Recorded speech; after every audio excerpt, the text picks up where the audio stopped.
Welcome, all you Drink While You Think fans. We got another episode here for you with your host, me, Kenji, and this is Matthew. I'm Matthew. He's Matthew. He just wanted to make sure you knew he was Matthew. Let's get into it. What are we drinking today? Well, you tell everybody. I'll tell you. You go crack yours open and start pouring it. I believe it's called Sunday Matthew. So this is a beer. You can see I already poured. Called Sunday Matthew's Breakfast Stout. I brewed this. I gave some to Matthew earlier this week, but I forgot that it's probably lost some of your carbonation because it's not truly bottled. I did it like they call that a growler. And you typically, after I pour it into that bottle, you have to drink it in the first day or so. So flavor is still there, but you may have lost some carbonation. I just poured mine out of the keg. Yes, I'm kegging now. But this is before we drink, go ahead and smell it. I did my best to brew this for you. Heavy coffee notes here. Heavy coffee. All right, let's just go ahead. Let's have some. Give me your take.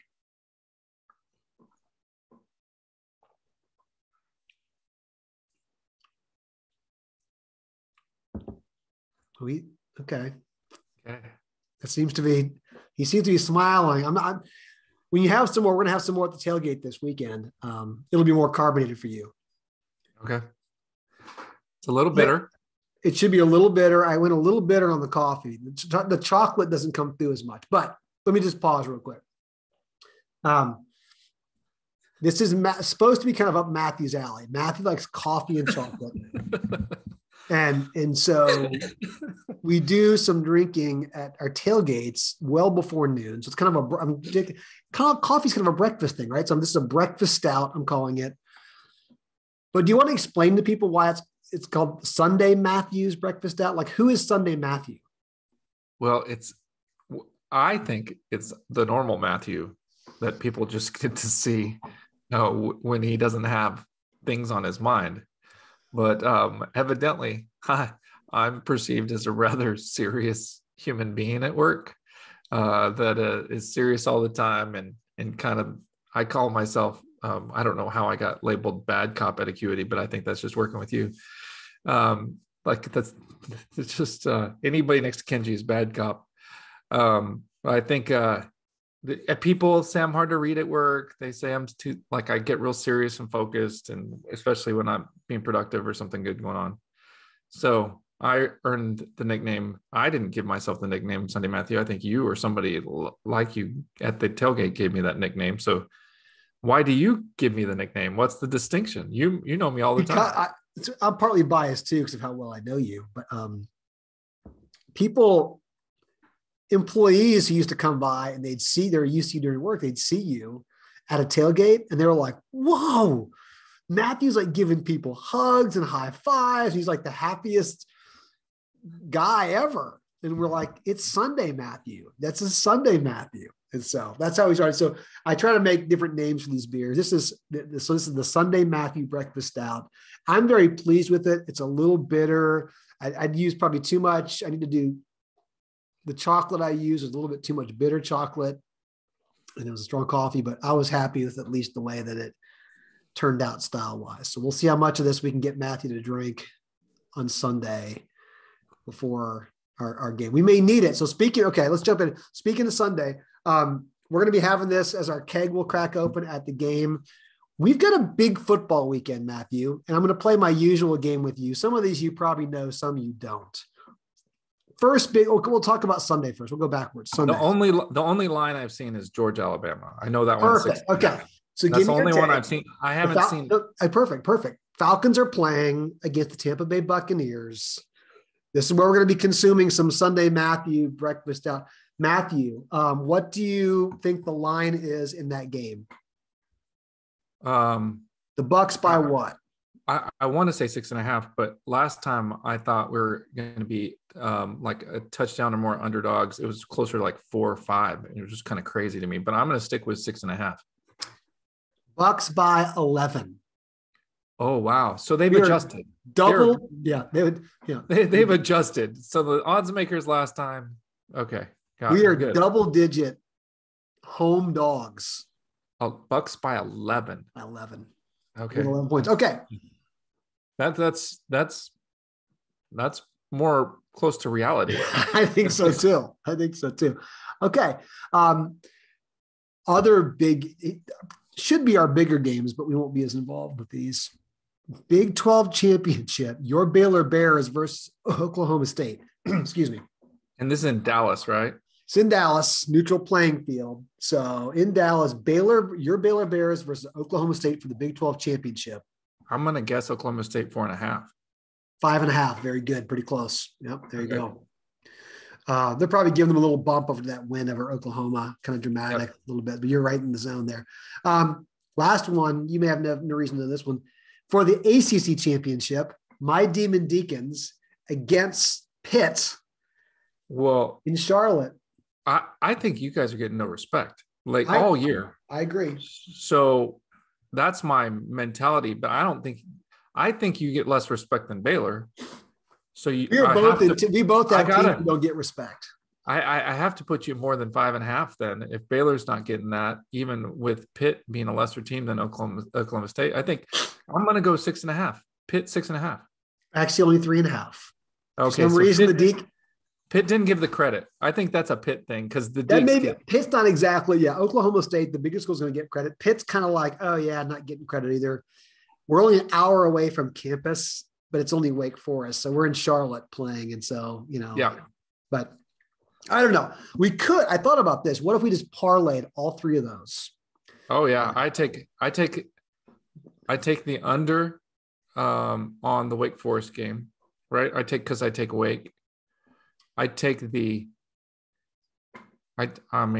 to take Oklahoma State on the Baylor game. I wish I would take Baylor, but I think Oklahoma State, this is their year and they're going to win by a touchdown. So I would take Oklahoma State, Wake, and then I don't even know what I'd do in the Falcons game if I was betting. This is why I don't bet, dude. I know. I think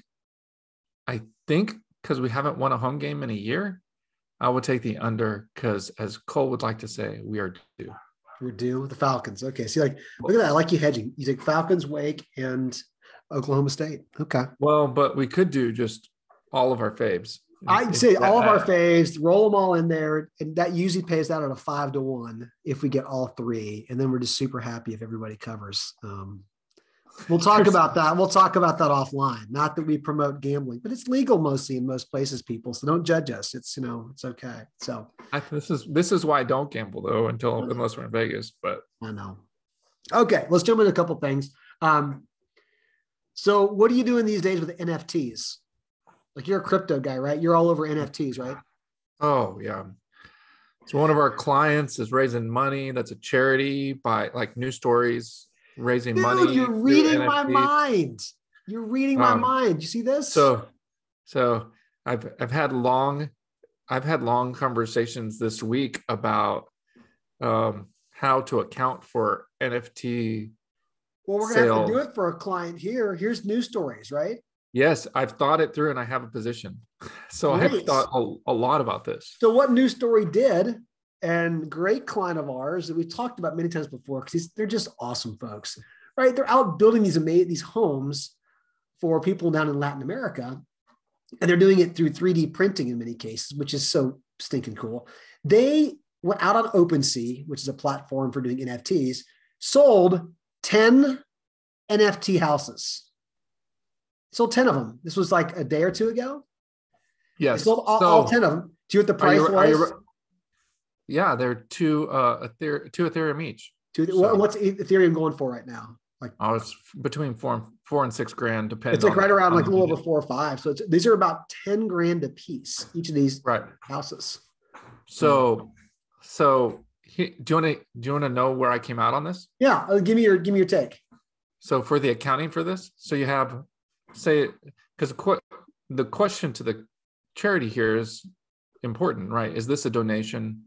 Is this a sale of a thing or whatever? So here's where I got to. Cryptocurrency is not all the same thing to all people, right? Okay. Cryptocurrencies can be a lot of different things. I believe that in this case, this is the equivalent of a donation receipt for people. So this is no different than Suzanne Summers when we were growing up, sending you a picture of a little kid that you donated to. Right. So if I did not allocate value to the little picture, was that Sally Struthers? Or Sally Struthers or Suzanne Summers, whoever it was, Sally Struthers. You tell it better when you tell it correctly, right? So like when you got a picture of a kid that you donated, like if you spend $1 a day or whatever you pay, and you get a picture of the kid, that charity did not attribute value to that picture that they sent you. So I think the analogy in this case is that the charity shouldn't attribute value, because what the people are doing, or the substance of this transaction, is a donation to buy the house for the people, not to get the NFT. The NFT is just a pic. It's like as if you sent a picture to them. So I agree. So I'm making that argument right now, and I'm talking to them about it in a week and a half. Oh, good. So I agree with you. And sorry to take we went down, the nerdy kind of accounting rabbit hole, but that's what we do here. I mean, mostly, hey, new story, y'all are awesome. That's how you get creative out here. And that is super creative for a nonprofit to be doing, and great. About $100,000 in Ethereum right there for doing this, and get a little something out of it. I think very, very cool. I didn't realize you were talking to them. Well, I've been thinking about crypto a lot this week. So have you really? Yeah. Okay. I figured out a sponsor for this week. Not just me. I know I made the beer, but I'm going to allocate because I made the beer and I delivered that to you. I technically sponsor this, but I know I'm going to give it to. Who? I'm going to give it to our sponsorship this week to Jason Stats. Is it Stats? How do you say it? I don't know how we pronounce people's last name that we just read all the time. He's Jason when I see him. And I've never actually said his last name in person to see I haven't either. Our online friends, most of the time, they mostly you just see them all the time, right? Yeah, my dog's throwing up on the floor right now. Oh, she tasted Kenji's beer. Stop. I wonder if I can pause this for a second, because I've got to clean that up. Oh, yuck. I'm the only one here at the house right now. I'm going to pause real quick. We'll be right back after I clean up dog puke off my floor. Oh, we'll pause the recording, dude. Sorry about that break, everybody. We're dog people. We love dogs, but dogs are kind of gross sometimes, and they eat gross things. I need a drink after that. I'd like to apologize to our sponsor, Jason, who I just announced his sponsorship that we are granting to him because he was awesome. Here's where you can actually find Jason. Here he is. Probably you can follow him. Go out there and find him on Twitter. Good place. It's got all his links and things there. J Stats CPA. He gave us a really cool shout out. I think I heard you watching it just a minute ago, but a really kind of cool shout out. He did it. He's got some killer videos. He's got some great videos. Great videos. And so we were looking, I won't play this one, but I was looking at this one. Go check out his YouTube channel. He goes through and he does the best accounting firm sites on the web, and we get called out. Ours is one that he calls out. Like, that was super cool of him. I know. He called us out for something we ripped off from somebody. Oh, no.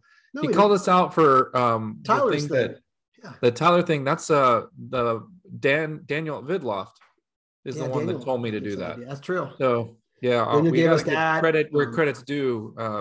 But Liz from High Rock was on there. The High Rock folks were there, and Cruise Consulting. What's Daniel's last name, Kenji? Daniel Roberts. So Jason, credit where credit's due. There's a guy named Daniel Roberts. He runs a company called Vidloft. Totally gave us the idea. He called it like to try to kind of minimize that sales thing, like sales fear, and get like the talk to Tyler. Totally Daniel's idea. He's been giving us lots of good ideas, talking about what other people are doing on the video. Good ideas. Yeah, we use them. Yeah. We use them in their kit. All our professional camera equipment comes from them. So anyway, that was cool. Check out Jason's videos on YouTube. We're telling other people to do that. He's our sponsor of this. He's awesome. Also, I don't know if I'm getting his weekly newsletter, and it's what's next for accounting. Follow his links on social and you'll get there. Cause I think he's got a community that he's kind of starting to build up. I think it's called Realize. You can join. There's a membership fee toward it. So I don't know much about it. I have not inside that community, but his weekly newsletter is awesome. In fact, that's where I kind of found a couple of interesting things on his newsletter. This one, I got to showcase something from his newsletter. Like, you got power going out there or something, or what's happening? I don't know. Check this out. Like, here's the kind of good nuggets you get out there. Like, right when you follow Jason, check this out. How an Excel TikToker, what is that in the first place? Manifested a way to making 6 figures a day. 6 figures a day. Okay. That's insane. But her name is Miss Excel, and Miss Excel, I guess 6 Cat. figures a day. Yeah. Well, maybe we do need to be on TikTok. She's on TikTok and Instagram. It's mostly TikTok, but like she's doing these, courses and things like this, they're really good. Like they're really interesting, all the stuff she's doing. So, but she's basically using them as a platform to sell courses about Excel. And she sells these courses anywhere from like $250 to about almost $1,000 for her courses, and people sign up for them. But yeah, she's killing it. I learned that from Jason. So get that TikTok game ready. Maybe we should be on there, right? Making some real bank. Like Miss Excel. We have a TikTok channel now. I think Mary Margaret's kicked it up. We do? I think so. Okay. I'm not sure if we're TikToking yet, but I think she's getting ready to. Dancing Matthew may return. No, screw that. That's all Mary Margaret. I told her I'm not doing TikTok. Hey, everyone, you heard it here. Matthew is not doing TikTok, but guess what? I'll get him on TikTok. Okay, I want to finish with this. Another thing that was in Jason's newsletter, he had talked, I think someone had run a quick Twitter poll. So it's not a huge poll, but this poll was kind of about how many firms plan on raising their prices this year. We are in the middle of a whole price change thing that would take about 5 actual episodes to talk all the way through how that's going. But I guess you've been the one really spearheading this along with Trey. What's for other firms out there, what's your takeaway now that we're literally in the middle of this? Like, what's your big 30,000 foot takeaway, or a couple of them, like, about doing this? Like, what's great about it? What sucks about it? What things should you remember doing? Like, what's the price change? Well, one of the things that, just to be clear, we're not doing a price increase, right, on our current pricing. So historically, we've been pansies and not increase prices when we did price increases on our existing client base for the last 16 years. Yeah. So in one fell swoop, we are ripping off the Band-Aid and taking everybody to today's prices, which we have found, reflecting on it, nobody appreciates it that you didn't raise their prices, because they don't really care about other people. Yeah. So we have not been building up goodwill for 16 years, unfortunately. And that was takeaway number one, is there's no buildup of goodwill by not raising prices. People just don't pay attention to it. They go, oh, wow. Thank you. Like, whatever. That does not make raising prices later feel any better for them. No. Which doesn't make which is not logical, but I guess it's normal for humans. Then 16 years of technical debt is just a problem when you're trying to raise prices, because you can imagine how many pricing plans we had over the last 16 years, and getting everybody conform to today's products has been another thing. But there's a huge benefit, I think, to having regular price increases, because it forces you to have everybody on similar products and know what you're selling and have some consistency, and helps with scale and stuff like that. That was my second takeaway. So when we're done with this exercise, I think it'll be really great for consistency's sake. And I don't know. I mean, it just sucks to do it. Like people don't like change. Like They don't like change, great. especially when it costs them more. And I mean, that's the thing to me is regular pricing changes, and they could be increases. It's possible things could be a decrease over time. Who knows?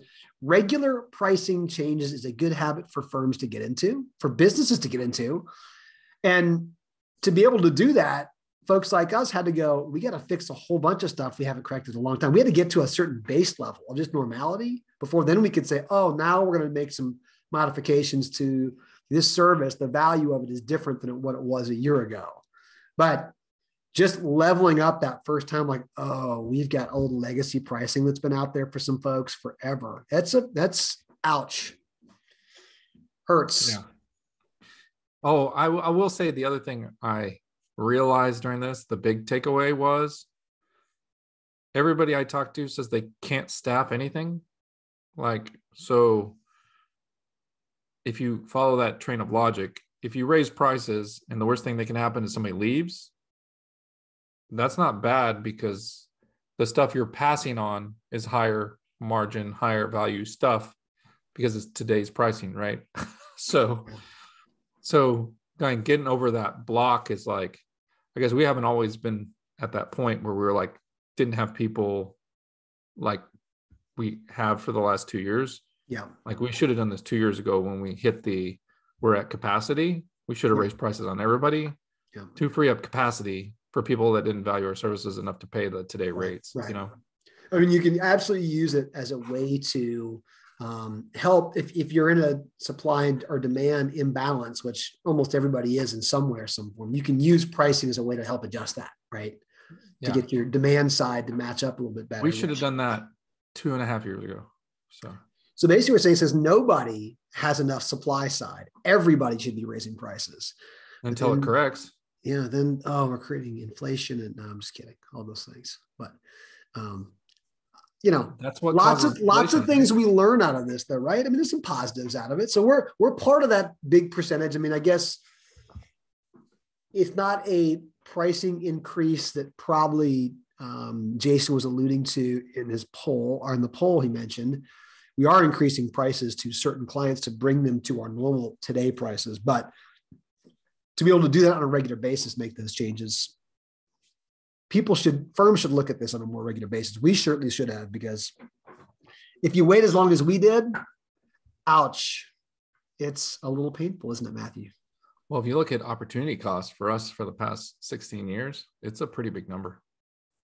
It is 17 years. That's okay. I'm just going to go 17 ahead. Years. You're a little off this today on your, it's late in the week for you. We need to get you some more Sunday Matthew. Oh my gosh, it is 17 years. It's almost 18 years. It's almost 18 actually. Yeah. In February, it's 18. Yeah. So how many have we been together? Yeah. Oh, like ours is in dog years. So it's like 50 something. Oh, okay.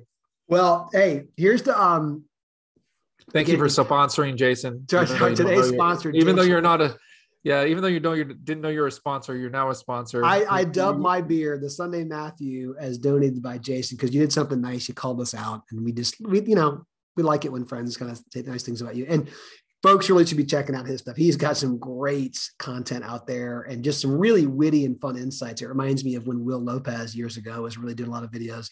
A lot of great humor, watchability, and some good, interesting stuff. So take a look at Jason's things there. And I don't know if I want you to rate this yet, Max. I don't feel like you've had the exact beer yet because I think yours is probably a little flat, right? Okay, since we don't have to officially, I'll do that.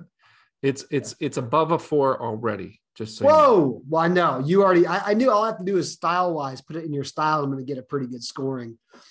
Next time I'm going to make it a little sweeter for you. It's a little on the bitter side, which I like, but it's a little bitter on the first sip. First sip, and then it kind of settles in. Yeah, it tones down after that. Like if you made me rate it after the first sip, this would have been a tough rate. Mm-hmm. So I would have been pretty brutal on you. That's okay. That's how you want it, though. You want to ease into it. So, well, cheers, man. Good stuff. Let's hope our 3 teams play well this weekend. We'll let people know next week. Thanks, everybody, for watching. Feel free to shout us out on social. Maybe that's the new thing. You shout us out on social, use something silly with us, or you send us beer, and we'll call that a sponsorship. See you, everybody.